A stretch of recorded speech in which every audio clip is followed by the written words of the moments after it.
everyone. Hi. Hello. Welcome to another exciting episode of Alison Rosen is your new best friend. We're back in Burbank. I'm live in the pod cabin with your husband and mine, Daniel Quantz. Hello. Hi, and sorry For you. They've been getting a lot of me. Oh. So maybe they like a lot of you. I'm going to try to really bring it. So you're just apologizing for your existence? I'm just, come on. There's people, this is not what they sign up for.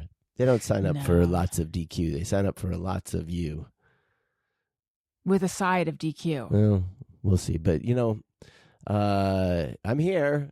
Here you are. And we're back in Burbank. We're back. Now that you have awoken in sort of a, who's that guru guy that Duncan Trussell is super into? Ram Dass. I guess. He's the guy who lived in Hawaii, speaking of. Yes. And, yes, okay. I feel we've woken up in a Ram Dass kind of way. That's right. We definitely had a spiritual awakening. Now that you had a spiritual awakening specifically to the fact that I open Monday shows and Thursday shows differently. Oh, right. Are you aware what this is? Did you pay attention, or did you just I knew already though that it was a Monday show, so no, I wasn't paying attention. But you didn't. Upon reflection, I see. Oh yes, it is a Monday show. So Daniel, we have a challenge before us. Right. Do you know what it is? I appreciate your enthusiasm to meet the challenge, but do you even know what it is? A challenge? Is it Sudoku? No, but can I say something? I don't know how to play Sudoku. And when I pull it up on my phone, there's no instructions. There's just a bunch of self-evident. Not to this gal. Do the boxes have to add up? You have to use every number. How does it work? Oh man. Because there's this is so cringe. Because not only is there regular Sudoku, then they're like, now that this is so easy, here's extreme Sudoku. And I'm still stuck on basic Sudoku. I'm not. Oh, you don't know. I can do. You don't moderate, know. I can do moderate Sudoku, sometimes hard Sudokus, but those. But how does it work? Okay. Each row has to have all the numbers 1 through 9. Oh, all the way across? Yeah, so each row has each number 1 through 9, but then each box, each cube, of Not which there are 9, has to have 1 through 9. So because each box can only have the numbers 1 through 9, and each row can only have the numbers 1 through 9, then it becomes a logic game of saying, well, is that logic really? Yes, because if in the box hot Sudoku conversation is, let's say in a box is the number 8, okay, but in the row that you're going for, it's missing an 8. Then you know that it can't be in any of the blank squares that are inside that box because that box already has an 8. Right. That's a logic thing. So then you go, well, then it has to be these other ones because. And this is fun for people? I think it's just something to do while you wait for the plane to take off on the tarmac. Well, why don't they give instructions? Because those are the instructions. No, I know, but you have to ask your husband for it. It's not available anywhere. Oh, I think there's most not. Of them, well, not. Look, you can shit on my point. I'm just saying, I have been face to face with Sudoku so many times, and every time I'm like, numbers, do they add up? I don't get it. So in the big box, it's got to go 1 through 9 on 4 1 through 9s on each side, across, down, and across. Every single row and every single column. Oh, every single row. So 9 rows. Yeah. I don't think I'm going to fuck with that game. It can be a little addicting, but not for me. It gets to This is where you and I are so different. This is where you and I are so different. I could never Ever. I like Wordle. You like words. I actually weirdly like Wordle. I didn't like it for the longest time, and I've come back to it, but then I've let it go again. But I could never be addicted to Sudoku. Put that on my grave. I'm going to put a Sudoku on your grave, okay? I mean, that's a weird request. No, put here lies Alison Rosen. She could never have been addicted to Sudoku. Here's a Sudoku for you to solve. No, and then that would be purgatory for me. It'd be hell for me. Okay. Can you imagine? I'm just there 6 feet underground watching people come by and they're like, oh, we already used a 9 here. Oh, wait, no, it says, oh my God. Anyway, that's not our challenge. No. I want to hear the rest of the challenges you think that might be sitting in front of us. Okay, so it's not Sudoku. Is this a real world challenge? Like, are we going to have to, go as a team and sell T-shirts at the pier? No, not that kind of. Maybe move that mic just a little bit away from your mouth. No, it's not. I don't know what kind of challenges did they have on the real world. It's not one of those. We're not going to have to like cross some muddy thing with something in our mouth or something. Yeah, I give up. Challenge. What kind of challenge could there be? The challenge to not make this entire episode about Secret Lives of Mormon Wives, which is the only thing I care about these days. Oh, that'd be easy for me. I don't need to talk about it. Really? Wait one hot motherfucking minute. I'm into the show, but I don't feel like I have that much to talk about. I mean, I'll talk about it with you if you want to. I have a major criticism of the show that I'll talk about. Wait, I'm sorry. I'd have to digest what just happened. Because I feel like you and I have been like in a bathroom doing drugs together. Yeah. Our life has been involved. Our life has involved like we have our own dealer now. We're like worried about like who's going to watch the kids while we do drugs, right? And other druggy things that I can't think of right now. That's a big component of our life. And now we don't actually do drugs though, in case anyone's going to report us to CPS. No, we don't actually do drugs, but it's a metaphor. Sure, it's as if I feel like a lot of people don't know what metaphors are. But go ahead. A metaphor is like listeners to this show. Can you give a metaphor for what a metaphor is? A metaphor is like a simile. It's sort of like instead of doing drugs, if what we did was watch Secret Lives of Mormon Wives a lot, like that, but more like drugs, but more like anyway. I feel like you and I have become drug addicts, and now that we're on mic, you're like, oh, I'm not into that. I feel a sense of betrayal. Yeah, that makes sense. I'm just not thinking about the show all that much, but I'm sure you could get me thinking about it. You had a lot to say last night. I mean, it's not that I don't. It's just that I haven't been thinking about it. If you want to bring it up and you want to make this show all about Secret Lives of Mormon Wives. That's what I'm saying. And torture your poor listeners who are already listening to this on 2 times speed, by the way. By the way, I'm going to start speaking slower for them so I don't sound like a chipmunk. So I'm saying that... I need to do a poll and just find out how many people are watching it, because a shocking number of people are watching it. But if I am driving people away, I don't want to do that. You seem to have... I have opinions. You paused it a lot. I'm just saying, it's not. Don't think about it outside of the time when I'm watching it. So that's it. Have you done any research? Have you gone to Reddit? Any of that? I did finally look at Mom Talk. Oh, on TikTok? So if you don't watch this show, I'm just gonna. It's about these ladies, these Mormon adjacent. question mark. Yeah, not unclear sure how Mormon they are in Salt Lake City, and they got famous on TikTok. Yeah, for dancing. For doing this thing, and they call it Mom Talk. Which, by the way, is the mom for Mormon or for moms? It seems to be for moms. Yeah, because they're moms. It's pretty obviously. Okay, all right. And then there was some sort of scandal where there was some swinging. Although the extent of it, I think, was a little overblown, it seems. But whatever.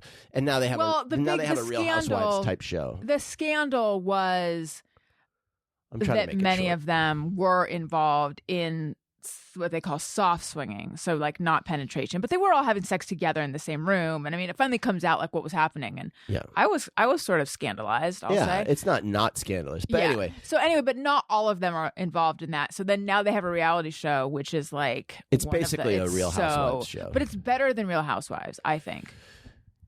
Is it? I think so. I think they are better.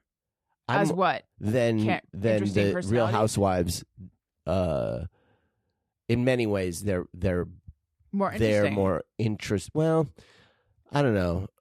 I have my main criticism of the show is there's lots of like there's two women who dynamics. You can't tell who they are. Well, there's that, but there's a lot of dynamics between like resentments that are like never explained, and so you just sort of go, oh, they all hate. They're all mad at this one character, but you don't know why. And then this other character is like holding this hardcore resentment, but you don't know why. And it's just like, I feel like the producers are failing to, let us in on what the actual drama is about. I feel like that. I've noticed that Vanderpump is that way oftentimes. I'm never at a loss with Vanderpump. Like I always know I can track it completely. Maybe not a loss in terms of what are they talking about, but the actual conversations don't make sense. They're they're almost like remember Mad Men promos? It'd just be like, I don't and feel then there that was way, but that might be because you half watch the show. You're usually on your phone, whereas I'm like full attention. My full attention is on Vanderpump, or was anyway. And that makes you better somehow. It makes me able to follow. I don't have that problem that you have. Anyway, can I tell you something very personal? No, because I'm going to finish what I was going to say before. All right, but then remind me to tell you something about my vagina. Vulva, really. Okay. Vagina. I went on to Mom Talk to see like, okay, because they'll show before each scene, they'll show like the characters that are going to be in the scene, and then they'll show them in a TikTok video. Oh my God, I never put that together. And it's always like, really? That's what was so how popular? Is this? So I was like, meh, and I went onto their TikToks, and it's I cannot kind understand. Of inane. I cannot understand how they became popular. Like, I know. Why would anyone want to watch this banal, like lame, just not even good dancing? Like there are TikTokers I'll get served up that are like doing crazy dance, and I go, okay, I get it. Like that's pretty fun to watch. This is just moms in kitchens doing a sort of semi-choreographed, like, slap my butt, do a little grind, and Tony, that is a drop. And I don't, I just don't understand it. But also when anything about them getting famous says that they give mom advice, but I've yet to see anything. All I see is them dancing to Sexy Back. It's literally all they ever dance to is that one song. And I mean, I would get it if it's their personalities and they're like doing a lot of talking to the camera, and giving advice or talking about their lives, and it's about the drama between them. But it so you're wondering, are you wondering if it was retconned? Like they put a show together and then I don't know. Anyway. No, what I'm saying is I don't understand huge parts of TikTok, but go ahead. Also, you're having trouble telling Jesse and Demi apart. Yeah, I said that whenever Jesse or Demi is doing the confessional, they should have an image of the other one on the screen with a note that says, not this one. Right. You can tell the difference. Demi is, I think, a little prettier, and Jesse has blue eyes and Demi has brown eyes. I'm starting to see the difference because I think Jesse looks a lot older. I'm convinced that Jesse's older than what she's saying. Apparently she's not, but also I did a little bit of research. Jesse is very wealthy because she owns the salons. And like very successful and is known in the field, I guess, and has like hair schools, and she's known in the extension world. Here's what I learned with my little bit of research last night before I passed away to sleep. You have you noticed that Owen says passed down instead of passed away? That's what he thinks. To die is to pass down. I just remembered you were up late last night. I had trouble sleeping too. I'm on Hawaii time. I don't know what I'm on. But I need to load up on melatonin. I took melatonin too. I was still wide awake. Okay. Demi's husband, the football player. Yes, who was on Bachelorette. Was on Bachelor or Bachelorette. Bachelorette, are you sure? Bachelor. I actually don't know. It was on one of them. Yes, and they can't mention it because they have to pay money to ABC or something if they mention it. Yes. But if you say a show you have to pay, that seems weird. I don't know.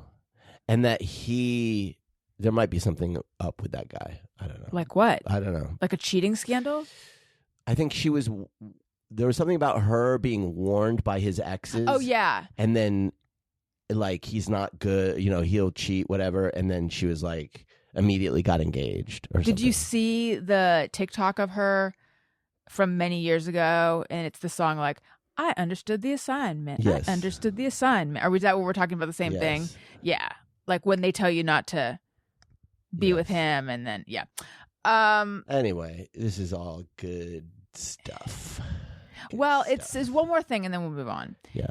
To my vagina. It seems that the upcoming drama is going to revolve around Demi. Right. And she and Jesse are no longer friends. They have a falling out. Yes. Okay. Sitting in a wet bathing suit for 12 days has not done my undercarriage any favors. I am a little itchy right now. My new thing is you are sitting forward and like actively listening, and I am so touched. Oh yeah, no, I've been practicing this. Yeah, this is like such the wrong time for that though, for you, because you're not going to relate to anything I have to. Oh my God, you look so interested in what I have to say. Mm-hmm. I know, but I'm miles away. Go ahead. Wait, where did you learn how to do this? What? No, okay, go ahead. You're talking about your vagina. Okay. My new thing is I always want to have a supply of diflucan on me. Do you know what diflucan is? Vagina cream. No. It is a pill for a yeast infection. Oh. It's a vagina pill. But you don't put it in your vagina. You just take it orally. I know what a pill is. Oh, have you oh, you do? Are there pills that you put in your vagina? Yes, actually. Really? Yeah. So I did an episode many years ago, and the title was Alison's Vagina Pill, and it was misoprostol or mifeprostone, which it was before one of my my first. Oh my God, what's it called? The polyp removal. Yeah. When they thought it was fibroids, but it was polyps. Mm-hmm. And you stick it up your vagina, and then it gets your cervix to open. Oh, right. It was so uncomfortable, so many cramps. That. I remember he said if you can handle, doing the second dose, but I couldn't. I had that surgery so many times, and that was the only time I had to use that pill because the other doctors had some other way of like getting up there. But that is a drug that has been illegalized, made illegal. Oh, wow. Criminalized. Or it's very difficult to get because it's part of an abortion pill or something like that. Yeah. I still have half a dose, just in case. Sell it on the BM. I don't know. I don't know why I hang on to it. Listen, your folks held on to every single pill bottle that they had since 1985. I cannot exaggerate how many boxes and bags and like drawers full in closets, boxes full of old pill bottles. Can I tell you, I've entered a new phase of saying goodbye to my parents' house and all their shit, where there's things that I didn't keep that I'm wishing I had kept. Yeah. And I don't like being in this phase. It's weird because it's like we have so much of our own shit and I have a lot of their shit now. Yeah. So why am I wishing that I had more shit? It's not that though. It's them. It's the them of it all, right? It's the non-recoupability of things, I think. It's that you can't get it back. It's that it's gone. I think it's just a way of processing loss. Right. Probably. Like, my sister was so opposed to the estate sale. Did I talk about? I might have talked about this already. She was so opposed to the estate sale. She felt like it was just people coming in and rummaging through their life. And I pushed for the estate sale because I'm like, we got to get this house on the market. Like, this is a way to clear the house. And also to make some money too. And what are we going to do? Like, have a museum of old shit? But that's what her house is going to be. Already is. But watching the stories, the Instagram stories of the woman who held the estate sale, I was like, oh, I remember that needlepoint that my mom made for me that I hadn't come across. My snare drum that I sold accidentally, this camera that was this really cool old camera. And at that point, I couldn't ask her to not sell those things because, I mean, I could have, but that's like a real no, because you've signed a contract and everything, you know? Right. So, but like a little bit, I'm like, God, I kind of wish I had that needlepoint. Yeah. But what am I going to do? Stick a needlepoint on the wall that my mom made me? Whatever. There's other stuff I have. I have my baby book. My mom made me that. It'll be fine. It is. I can tell just from the tears that are like threatening to form behind my eyes. It's just about loss. Yeah. It's just, and as my therapist said, it's not going to bring them back. The stuff does not bring them back. But what if it did? And you're just saying, no, it won't. And you blew this opportunity. That'd be weird and sad. Like, oh no, if only you'd taken that like needlepoint, I could have conjured my mom. That old like statue of a geisha and like put it in the jade bowl and crushed some of the needlepoint. If we could bring my dad back, would we get my dad in the condition he was like right before he died? And then he immediately dies again because his yes. Or would we get like younger my dad? I think you would get your dad in his prime. I like to think that's what I would want. Like when you're, people like to think, oh no, you're the ghost of when you died. And it's like, I'd like to believe that you're the you when you were the most vital. Like the Rainbow Bridge for humans. Yes. Oh my God. What if that's what dogs think when their people pass? They go, they all gather at the base of a bridge. Yeah. Waiting for you. So no, your dad would be here in his prime and he'd be pissed. That was the main Oh my God. He'd be so angry about what happened. Anyway, my whole thing is I want to always have a stockpile of diflucan. I hope someday it's over the counter because a yeast infection goes from being a little annoying to like, holy shit, right. I am so fucking that's what happened to me last time. I was so uncomfortable. It was like, I just was like, my body is on fire. I am fucking dying right now. I have no peace. So, and diflucan works fast. So my doctor, when he gives me a refill, he gives me like, 4 refills on it. And I'm always get all the refills. That's what I'm starting to do. Yeah. I'm no more will I be like, oh, this prescription expired, and I had 2 refills on it. I'm just going to, I want the pharmacist to be like, it's yeast infection, Allison. There she is. The girl with another, always has a yeast infection. Yeah, always has a yeast infection. So I brought it to Hawaii with me. And there was one day where I was like, I feel like I might be getting one. I'm not even gonna mess around with this. And I took it.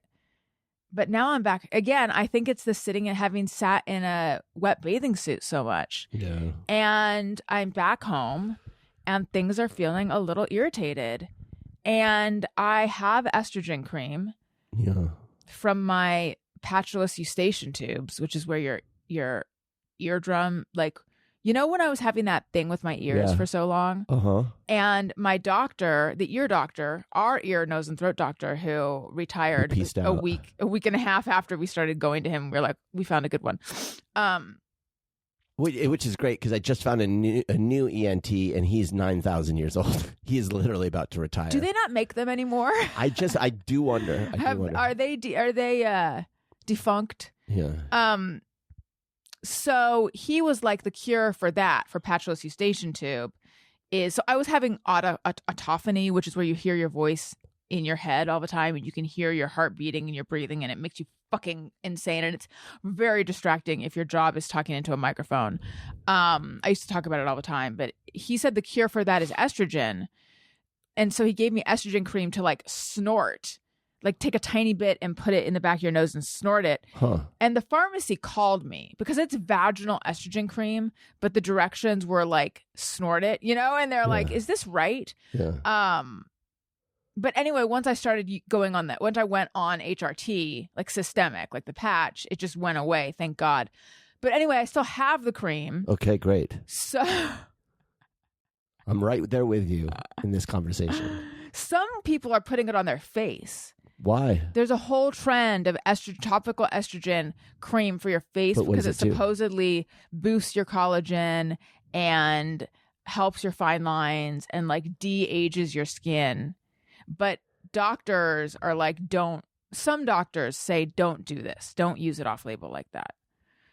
I feel like everyone's putting everything on their face these days. Yeah. And eventually we'll realize what works and what doesn't work. The question is whether there's systemic absorption, whatever. Anyway, long story short is my vagina feels a little unhappy. Angry? Do you have an angry vagina? At the airport, there was angry shrimp. Yeah. On a menu. And it meant spicy. And I was thinking, it's interesting how angry always means spicy. So I don't The Oakland airport, by the way, lousy food options, IMO. We were there. Is it HO or just O? Nothing H about my IMO. About your O? We were there for so long because we had a connecting flight because we got to fly into Burbank. And I thought, we'll just be here for an hour. We were there for like 3 hours because our second flight was delayed. And it gave me time to think about angry shrimp. So the point is no, my vagina is not angry. But speaking of food options at an airport, when we got into Burbank, I saw a sign for sammiches. Oh, God. And I was like, no. I was like, don't be as I'm getting closer. No, don't let it. And sure enough, Guy Fieri. Does he do sandwich? I was like, sandwich, that's got to be Guy Fieri. And I was like, don't let it be. Don't let it. And it was. Yeah, there's a whole Guy Fieri thing at Burbank Airport. Everyone knows that. Yeah, but this wasn't like a restaurant situation. It was just like a little kiosk that said sandwiches. And let me tell you, those sandwiches were the same ass sandwiches you get everywhere. Don't label it something different. Like you're a Guy Fieri sandwich if it's just a fucking turkey and Swiss on wheat. Sandwich. Like, I want fucking crazy flavor explosion on that. I want some weird ass focaccia with, jalapeno buffalo nut sauce. You know what I mean? Like, don't pretend you just like somehow trademarked sandwiches. Is that buffalo nut sauce like buffalo nuts or like buffalo and pecans? It's like buffalo jizz with jalapenos. That's what I'm asking. So spicy. Doesn't he have like a what is it like? I'm forgetting what he calls it. It's like we have his sauce in our refrigerator. Well, he actually makes a good jalapeno. And that's what you want. You want a sandwich. See, I hear sandwich and I think Rachel Donkey Ray. Sauce. That's what his thing is. Donkey sauce. Okay. And what is donkey? Is it angry? I just assume it's donkey nuts. And that makes you want it? I don't want it. That's why I have the jalapeno sauce. Oh, you don't have it. I see. I honestly, sound like I said I pronounced the H in honestly. I honestly don't think they're selling donkey nut sauce at the store. Have you seen Guy Fieri? Yeah. That guy sells donkey nuts. I don't think so. My friend Troy is on his show often. Really? And you met Troy. He came to our house once and did my show. Why is he on? Because he is a judge. He's a food critic. Oh, he's on that supermarket show that he does? Yeah. Oh. And he never said anything about donkey sperm. But that show's all about randos going through a supermarket and buying stuff. It's not him cooking. Trust me, when Fieri is doing his Fieri thing in the kitchen, there's all sorts of nuts and there's all sorts of other weird things happening. He did host Diners, Drive-Ins, and Nuts. Have you ever seen the picture that people have made, or someone made, where they unfieried him? No. They took photos of him and then they like styled him like he's just a regular dude. This is ringing a bell. It's quite hilarious. Anyway, I'm sorry. I didn't mean to. Can I say something? Yeah. Did you also, I feel like this is something we talked about when we were dating. Did you also watch Next Food Network Star? I went through a phase about a year of my life. It was such a comforting show. Where all I did, the only channel I watched was Food Network. It's when you were heartbroken, right? Yeah, and it was just like, man, it's like a world that you could just live in. Yeah. The Food Network. Like, it's all I wanted to watch. I watched all of the like food challenge shows and what's the one where what's his name will like Alton Brown? No, Bobby Flay. Bobby Flay will like go and find someone who has a signature dish, some chef somewhere, like some poor, person that runs a business that's barely in business, but their thing is some dish, and he'll be like, "I can do it better than you." So rude. It's awful. It's such a it's like you get cucked by Bobby Flay. Yeah, and then he will, and they'll be all humiliated, but it's like Bobby Flay. So what are you gonna do? Anyway, yeah. I did watch the Food Network, but he wasn't on it that season. I don't think. So the very first season, he was if I remember correctly, he was the runner-up on Next Food Network Star. Right. But whatever happened to the person who won? It was interesting. Know. The way that... Don't they automatically get a show? Isn't that the deal? Like they'll get... Yeah, I got to look it up. I have got to look it up. Let's see. Next Food Network Star Guy Fieri. Okay. So this was in 2005.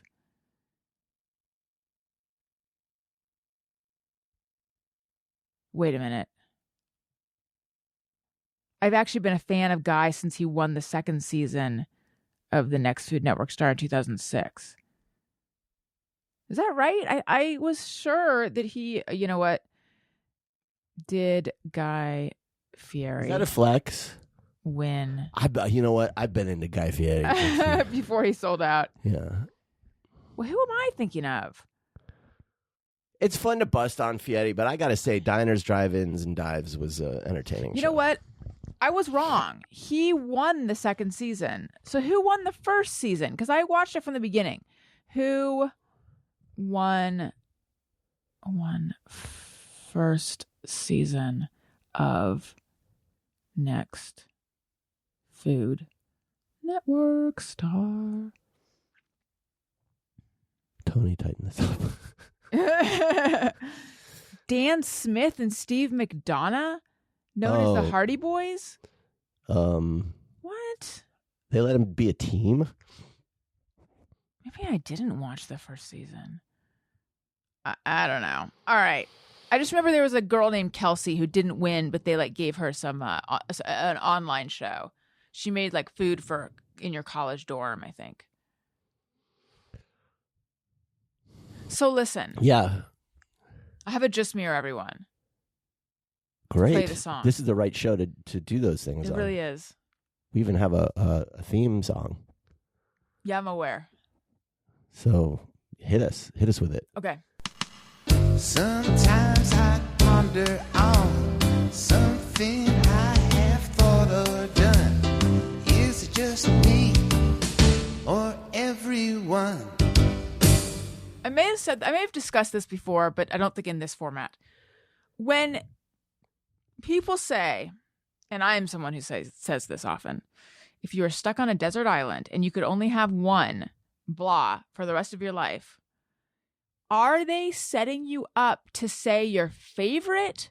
Or are you supposed to answer your favorite, or are you supposed to answer the one that you could tolerate for the rest of your life? Because they're very different things. I've had the same thought. Yes. Yeah. So it's not just me. And I think... Well, it's at least also me. It's not just us. It could be just us. I think really it's supposed to be your favorite because it's not exciting to find out like what's something you could tolerate. But really they should make the question different. I know. One could argue that if it's something you could, say album, like listen to over and over and over, then that might be your favorite. But really? Maybe you think it's not, but it actually is because you could listen to it. I don't know. Yeah, I don't know. I mean, I don't know. I haven't done this I haven't thought about it in a long time. But like, there's certain bands that I fucking love. Yeah. I cannot listen to them all the time. And then there's certain bands that I can listen to all the time, and I also love them. Do I love them more? I don't know. Yeah, it is an interesting question because I can think like, thank you. There are albums that I have listened to a million times and I never get tired of. Like I could put on the first Smashing Pumpkins album, Gish, and listen to it all the way through, and it's just as great as ever. Like I can't get tired of that album, and there's a bunch of albums like that. Does that mean that that's the one album that I would want to listen to it only?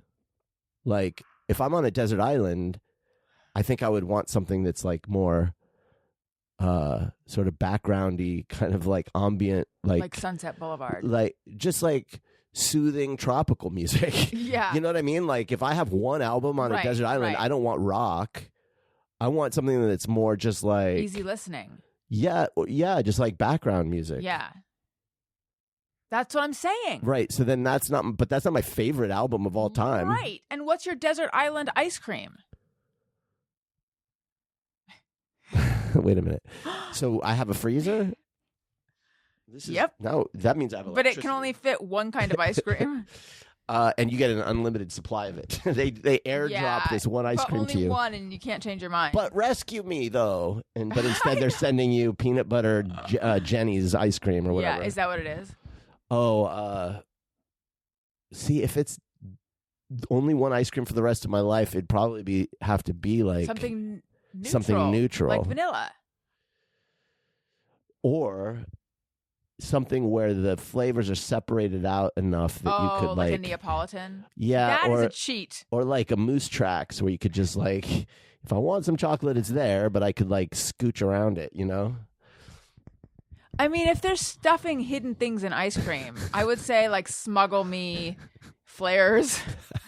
Yes, Flares ice cream, GPS tracker ice cream. Right, shortwave radio ice cream. Yeah. I don't know how to use a shortwave radio, but still. Mm-hmm. Did it suddenly get hot in here? No. It's just your vagina overheating. Oh, I think I'm having a hot flash then. Yeah. What the? Oh, is it because I'm sticking estrogen up my vagina? Yep. I'm not. It's not. That's not supposed to happen that way, though. The estrogen is supposed to control the hot flashes. That's obviously what's happening. God damn it! Can I just say what a bummer it is to fly? To fly into Oakland from Hawaii. I know. No offense, although I don't really care. Well, to people who live in the area, because I probably would feel the same way flying into our part of the country. But like, the water is brown. the whole there's smog, and it's just, you think like, oh, San Francisco, the city by the bay, the Golden Gate Bridge and the other bridge, and the, and the buildings that I have seen before. Ugly AF. The whole place was so ugly. Now, it could have been the smog, and it could have been that it's just like hot, but and it's the contrast to Hawaii, but it was like so fucking depressing landing in that area. And again, I would feel the same way flying into Los Angeles, so it's not a San Francisco thing, but like urban sprawl, man, it fucking blows. We're going to buy some sort of property in Kauai, right? You were saying, and raise chickens. What was it you were saying? And grow guavas. Let's do it. We have a listener who lives there and is from the U.S. I mean, from the continental U.S. I mean, that's the life. The mainland. And they have like a boat rental thing, which we only didn't take advantage of because I don't do boats. Half our family gets car sick driving to school in the morning. Half our family. I'm exaggerating, but like, you get car sick sometimes. I do. Yeah. Elliot gets car sick every time. I was tempted though, but then I just thought every single time I'm on a boat, I think, I wish I wasn't on this boat. It's like cucumber for me. Like I keep trying, and I'm like, this is just not for me. You're just not a boat person. Not really. Yeah. Anyway. Okay. This is what I tell myself. We should move here. It is beautiful. We could be happy all the time. And then I go, but it wouldn't be like that if we actually lived here. Correct. But how do we know? I don't know. Because you get used to whatever. Like, whatever your situation is becomes normalized in your brain. It never... But no one ever is in Burbank and they're like, we should live here. We could feel relaxed all the time, you know? I find it more relaxing in Burbank than where we used to live. Well, for sure. But you get what I'm saying. Yeah. I'm saying we haven't even given it we haven't even given living in paradise a shot. That's true. Yeah, I feel like I would get bored. I know That's you feel that way. But what do you do here? This is a good point. No, I'm exactly the same. I feel like it's the access to things that I like about here. Just the option, just having the option. Just feels like I can go do things and get things, and you know, it's all available. The Amazon time to Hawaii is not great. It's just it requires a different overnight. mindset. Is all you when you get there, you have to stop wanting things, slow down, live a little more consciously. You know, like grow your food type shit. I don't know. But it'd be a good place to ride out the apocalypse. Although fucking Zuckerberg has bought a huge amount of property on the island is building an underground, like his house or fortress or whatever you want to call it, is this massive complex underground. And it's real secretive and all this shit. And I just think when I hear these fuckers doing that stuff, because I know Bezos has done the same thing in Texas, you just go like, and I think like a bunch of them have done this in maybe New Zealand. Okay. It's like, what do you motherfuckers know? What do they know? What do you know? What do you know that I don't know? Asking, what do they know? I don't know it. Is the problem. You have to be making over $1 billion to receive that email, get that newsletter. Well, what could going underground protect you from? Bombs? It feels like, yes, like some sort of either nuclear holocaust-y event or maybe just generic global holocaust. Warming, and it just becomes too hot or something, or you know, I guess if a meteor or an asteroid hit the Earth, your bunker's not going to save you, I don't think. It depends on the bunker, I guess. These people have you seen? There's an interview with Peter Thiel that's been circulating from this week, and it's him and Ross Douthat, who I call Doubt Hat. I never know how to pronounce it. I say Doot Hat. It's Douthat, but I call him Douthat. Okay. I call him Doubt Hat. That's fun because that's the kind of fun that I have. Yeah, I have nicknames for New York Times columnists. Anyway, it's the creepiest fuck. Every interview with this guy, Peter Thiel, is, and he's not the only one. You listen to these guys talk, and you feel like you're going to hear something about like, oh, the future of AI, and here's where it's going in society. You know, this is our vision for the future, and it is like, no, it's he's talking about transhumanism and being able to replace people's hearts and brains with technology, and that like that's the future, like crazy shit. Like I'm not even doing it justice. Go seek this thing out. It'll make you go like, what the fuck is happening in the brains of these people who are like the most powerful people in our country? It's alarming. That's all I'm going to say about that. Well, but it sounds creepy, but that kind of is the future of medicine, really, that eventually... replace your brain with a robot brain? Well, maybe but I'm not that. doing it justice because he Okay. talks about, he wraps it into some version of Christianity and the Antichrist. And no, it gets really esoteric and weird. He like at one point, Doubt Hat asks him like something like, do you think that the human race should be allowed to survive? And he can't answer the question. Oh. He's like, gives a long pause, and Doubt Hat goes, that's a long pause. Should be a pretty simple question to answer. Right. He's like, well, What does that even mean? Allowed to survive? he doesn't think that like current. Oh my God, these guys. They don't believe that humanity deserves democracy. That we don't deserve. That we don't deserve to be free. That we should live under an autocracy because whatever reason. Okay. And it's dark. That's all I'm going to say. What are your other nicknames for New York Times writers? Oh boy. Well, I can't even remember any others. Brooks, isn't there Michael Brooks? Is that one of them? Sounds like it. I call him Brookie. I call him Brookie baby. All right, I'll pull up a list of New York Times. Bill Kristol, right? Is he New York Times? I don't know. I call him Billy Crystal. No, I don't know. Okay. Dan Barry. Dan Barry. Uh-huh. I call him Dan the Man Barry Baby. No, stop it with this. Frank Bruni. Didn't he die? I don't know. No. I've never heard of him before. Okay. Maggie Haberman.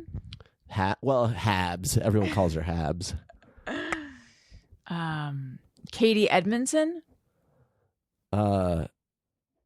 KK is what we call her. Emma Goldberg.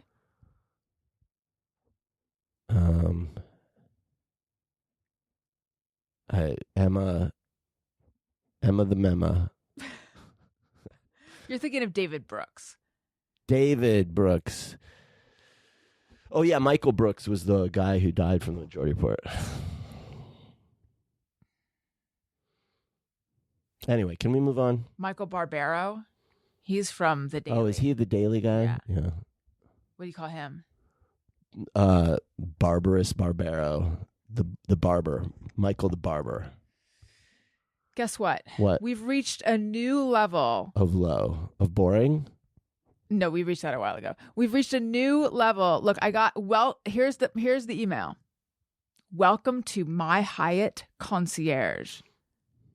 Hello, Alison. Mm-hmm. Welcome to My Hyatt Concierge. Mm-hmm. My name is Devin, and I am your dedicated My Hyatt Concierge. A little late. Ready to help with your Hyatt needs. You earned this milestone reward by accumulating 60 nights or 100,000 base points. All caps. Congratulations. There's a lot I can do to help you fully enjoy your membership benefits. Feel free.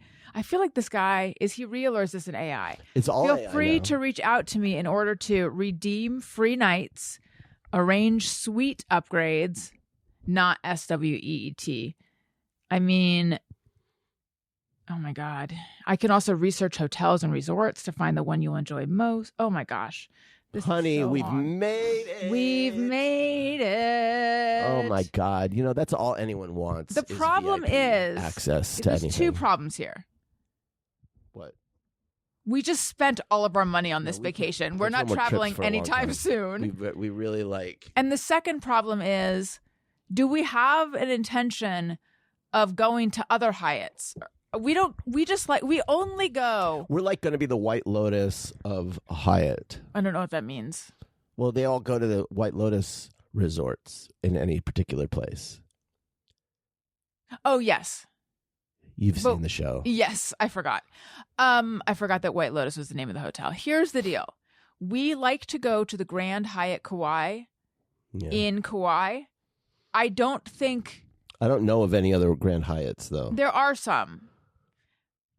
But I don't know that we go anywhere else. We're talking about it. Our next big trip might be to some other destination. Pushback. I floated I know. and the idea I know. to my mom because we require my mom's assistance. This is parenting hack. Get Get a- Diane's get Daniel's mom. Get a grandmother on board. Specifically yours. Specifically yours. Yeah, mine, because she's willing to watch. Imagine if it had been mine when she was alive. She'd be useless. It'd be more difficult. No offense to a dead person, but it'd be way. Well, your mom just wasn't. Cut your mom wasn't on board with the childcare part of it. She didn't get that part. She just wasn't. That wasn't her game. Yeah. But my mom loves to do that stuff, and God bless her. We love that about her. We love her anyway, even if she didn't want to do that stuff. Right. We love her more because she does. Yeah. Anyway, I floated this idea of this other location. Like, what if we did this like in a year or two? And she's like, and I thought she would be like, oh my God. And she was like, well, okay. She's like, yeah, that would be good. No, I thought she said you have to remember I'm getting older. Yeah, but I'm just giving you the if I were to put that into a sound. The vibe. I didn't know how to interpret her reaction really. No, me neither. In fact, I almost feel like she's trying to break up with us. It felt like she was trying to talk us out of doing it. Almost like maybe either think of someone else to go with you. But there is no one else. I know. That comes for free. Can you board your children? Oh my God. Maybe Kathleen could take them. They want to see the dogs. Is this why people send their kids to boarding school? I think it's why they send them to camp. Sleepaway It camp. is why they do that. So people don't do that in California. Not as much. Not in the same way. On the East Coast, it's like standard. I've never heard. I mean, I know it probably happens, but I never hear of it. Whereas it feels like everyone does that in New York. The people I grew up with, there were some camps. People would go to, it was called like Golden Arrow, or I wanted to go to summer camp so bad, which is why I went to Rawhide when it was Christian camp. Yeah, it was the worst 6 days of my life. Is it because like summer in Manhattan sucks? Like it's so hot and humid, and you're in a city with concrete, and it's like go out to the cool, woodsy upstate New York or wherever they go. I don't really know why it's such an East Coast thing. Okay, wait. Let's talk about this. I feel rejected. I feel like your mom is soft breaking up with us. What do we make of this?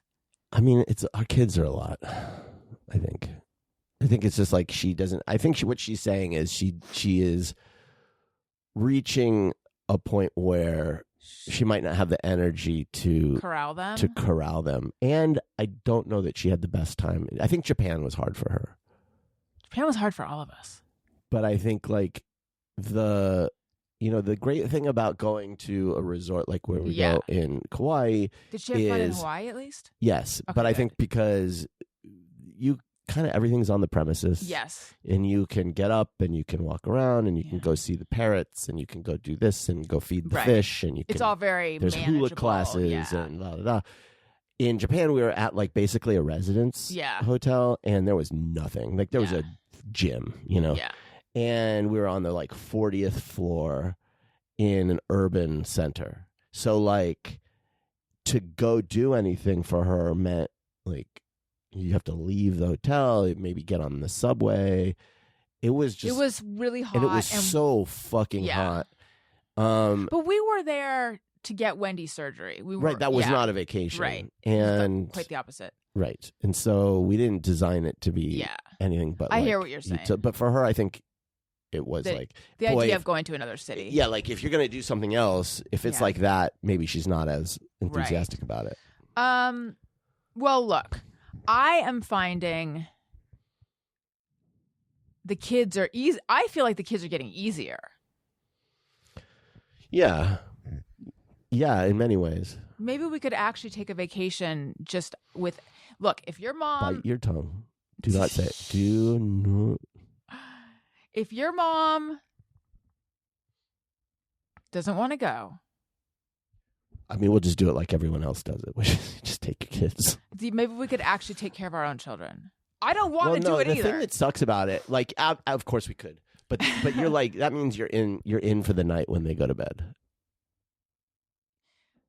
Yeah, but think of how many nights we actually weren't in for the night when they went to bed. Well, no, but I'm thinking if we were other people, Yeah, but if we're we're not. the kind of people that went out at night. Yes, I know, but we're not. Is my point. I'm not ready to give up give the in. dream of going night clubbing. Or I don't know. Yeah, we'll that's figure true. it out. I don't know. We'll figure it out. We could, or we just go back to Hawaii and we can do our world traveling when they're older. Or when they're just asleep. At night, we'll go out and do our world traveling.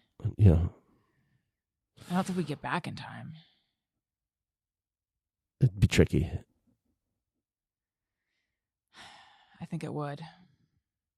So my mom's funeral is tomorrow. By the time you guys hear this, it will have been the day before. I don't know how I'm feeling about it. I'm dreading it. Yeah, say more. Say more, King. Well, I have general social anxiety as it is. I dread any... You have, okay, on Secret Lives of Mormon Wives, Macy is going to host a pickleball tournament in Scottsdale. You had social anxiety on behalf of her. On behalf of her. She seemed fine with it, by the way. I was like, oh my God, I can't believe she has to do this. I feel that way about thinking of Taylor Swift having to like do a concert every night. Oh my God. Like, ugh. So there's that. Just tomorrow we have to do a thing, and then it's, I don't know that I'm really excited to spend time with all the people that are going to be there, and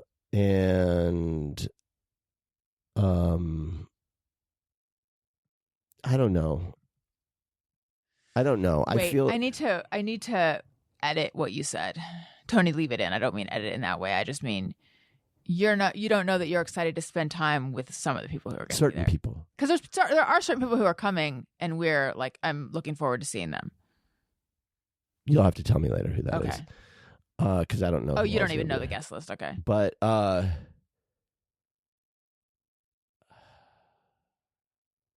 don't know. I don't want to sound callous because this is not, I don't know that there's any way to say this where it's not going to sound a little bit, but it's like. You're over it? Over my mom? No, I'm not. I mean, I think I'm too angry. Yeah. About what happened. How she died. Yeah. And then just everything. Yeah. For me to enjoy carving a big block of time out just to focus on that stuff. Yeah. I think that's what it is. It's like, I want to be able to distract myself from all of that. And instead, it's going to be like, no, for 3 hours, all you're going to do is zero in on it. And it's like, I really don't want to do that. Like, no, if I could not go, I would be thrilled. Yeah. But I have to go, so I'm going to go. But ew. I'm not at peace with what happened. Oh, no, me neither. And I'm not at peace with the way that people have conducted themselves, like at all. And so, yeah, we'll get through it though. I found out, this is more of a Patreon thing, but I found out that some people who've never met my mom are going to be there. Yeah. And to support my sister, which I don't feel good about. If they happen to hear this, I have nothing against you. I think it's a nice thought. But this is not like a diplomat and we're holding a giant televised thing, a few days after they died or something. This is like a super intimate celebration of life 6 months after she died. Well, that's what it is to you. But clearly, that's not what it is to your sister. Right. But I feel weird about people I've never met who've never met my mom who are going to be there. Like, that seems, I don't know, whatever. It seems weird to me. Again, if you guys if people who are coming hear this, I have no ill feelings towards you. It just seems like, I know that part of the service, like a large part of it, is going to be just sharing just talking about her and sharing memories of her. And it's like, Well, for me, you never met her. You literally never met her. Also, she was a very private person. Your mom. Yeah. Like really private. She didn't want anyone to know that she had cancer. Yeah. Well, except for everyone that she talked to, but she didn't want me to ever tell anyone. So she to be had like, cancer. now we're going to do a whole thing where we just focus in on the life of this person who did not want to be public at all. Yeah. It feels a little intrusive. Right. But my thing is, I similarly have so much anger, and I know there is going to be, like, I went to a service of someone who had unalived themselves, and there was no reference made to any of it. To what happened, yeah. Yeah. And I was like, and I understand why, though. Like, I get that. But still, I wanted to, like, stand up and be like, why aren't we talking about a certain thing? You know, like, it felt very, like, fake. And I'm worried that I am going to be tempted. The more emotional I get, the more I'm going to be tempted to, like, say something about how this was an accident. This was completely preventable. This shouldn't have happened. And that's not going to help anyone. It's just going to make me look like drama. Yeah, that's a reason why I mean, it's not the kind of thing where people have been invited to do eulogies, though, right? Like, is anyone eulogizing her? The rabbi, right, who never met her, is obviously eulogizing the rabbi, her. Right, but I mean, no one's going up and talking. I don't think so. They could if they want, but I think it's going to be more of a conversational. Correct. It's going to be more, the sharing of memories is going to be conversational. It's not going to be like specific eulogies. Like, I don't think I'll be saying anything. Yeah, I don't know if I will or not. I think maybe not either, because I'm afraid of what's going to come out. Yeah. Exactly. Like, I just feel like I have a hard time with, like, there's this huge thing and no one's going to talk about it. Well, yeah. A lot of people don't know. I guess that's not what I'm afraid of so much as I'm afraid of people spinning what happened. Like, oh my I'm God. fine. I didn't even think about that. That's going to make me fucking crazy. It not coming up. I get it. Let's just remember her life. Celebrate her life. I don't need to bring it up. If I'm really getting to what I'm dreading, this is it. Yeah. It is. I'm afraid that I'm going to hear bullshit that is meant to make people think something happened that didn't happen, and I will. I think I'm afraid of that because it will make me angry, and I will have a hard time. And because this has happened before, and I really had a hard time with it, and I can't imagine now at this point because I feel more angry. Are you talking about, like, suggesting that maybe my mom got the flu from Costco as opposed to died of a bacterial infection, right? As opposed to the random. 4 people who had 102 fever and were, like, throwing up in her presence. Yeah, and so, like, if I hear bullshit, I might not be able to bite my tongue. Yeah. Like, I almost couldn't bite my tongue last time. I don't even think I want you to. And I just don't want to cause a scene. Yeah.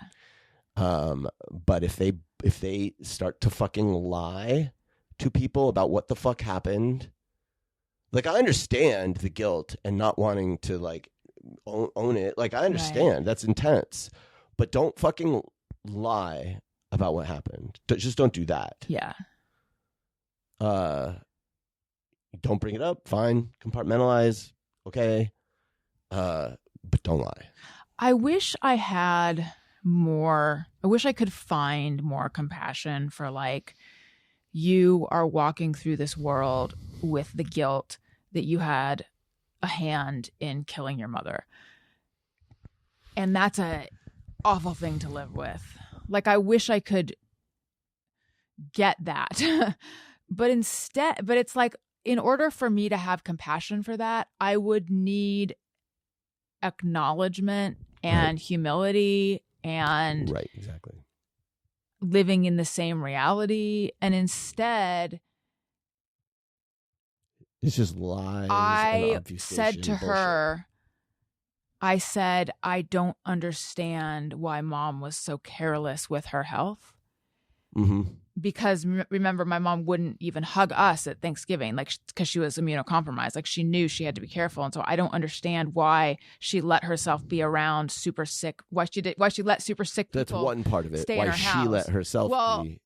But she also had chemo brain. I mean, there's all sorts of I actually don't really blame her, but I blame the people who should have known better, who think that they deserve all sorts of extra money because they, quote, took care of my mom. But so anyway, I said, I just don't understand why she was careless with her health, and I'm having a hard time with that. And my sister